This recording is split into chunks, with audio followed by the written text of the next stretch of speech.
দিনের শুরুতে হেলাল মাঝি মাছ ধরে নৌকা এবং জাল গোছাচ্ছে। আলহামদুলিল্লাহ, আল্লাহর অশেষ রহমতে আজকে ভালোই মাছ পেয়েছি। এ হেলাল, শুনলাম ভালো আয় করছো। আমি এলাকার নেতা হিসেবে কিছু পাবো না? নেতা সাহেব, আমি একদম গরিব মানুষ। আমি যা পাই তা নিয়ে চলি। আল্লাহর রহমতে টুকটাক মাছ ধরি, যা পাই তা নিয়ে সংসার চলি।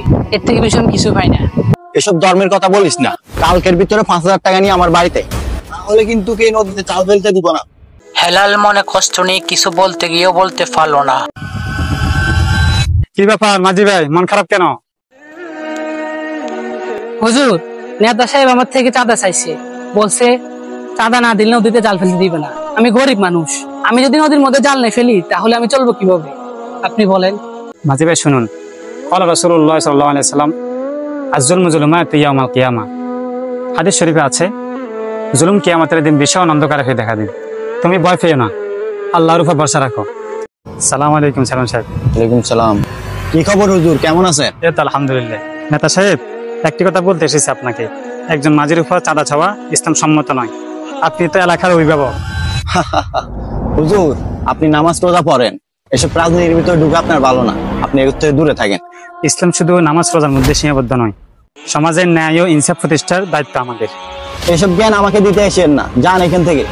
পরের দিন নেতা ওই মাঝির জালকে ছিঁড়ে ছিন্ন ভিন্ন করে দেয়। জাল তো ছিঁড়ে ফেলছি, যা মাছ খাইবার। হেলাল মাঝি এসে দেখে তার জাল কাটা এবং চিৎকার করে কাঁদতে শুরু করলো। কান্নার আবার শুনে গ্রামবাসী জড়ো হয়ে গেল এবং ইমাম সাহেব আসলো। এই চাঁদাবাজি চলতে পারে না, আমরা সবাই মিলে একতা হয়ে ঘরে তুলতে পারি। কে কে আছেন ন্যায়ের পক্ষে? ইমাম সাহেবের কথা শুনে সমাজের সব মানুষ নেতার বিরুদ্ধে রুখে দাঁড়ায়। এরপর নেতা বাধ্য হয় ইমাম সাহেবের সাথে দেখা করতে। আসসালামু আলাইকুম। সালাম, ভালো আছেন? ভালো আছেন? আলহামদুলিল্লাহ। আমি তো জেলের জাল ছিঁড়ে অনেক ভুল করে ফেলছি। এখন তো গ্রামের সবাই জানে গেছে। তো এখন আমার বড় ভুল হয়ে গেছে। আমি সবাই থেকে শুনছি, সবাই আমার বিরুদ্ধে রুখে দাঁড়াইছে। তো সেজন্য আমি ক্ষমা চাই। সবাই আমাকে কি মাফ করে দিবেন? আপনি একটু সবাইকে বলে দিবেন যেন সবাই আমাকে মাফ করে দেয়। অবশ্যই অবশ্যই। জি নেতা সাহেব, আল্লাহর কাছে তওবা করুন, ইনসাফের পথে শান্তি। জি জি ভাই।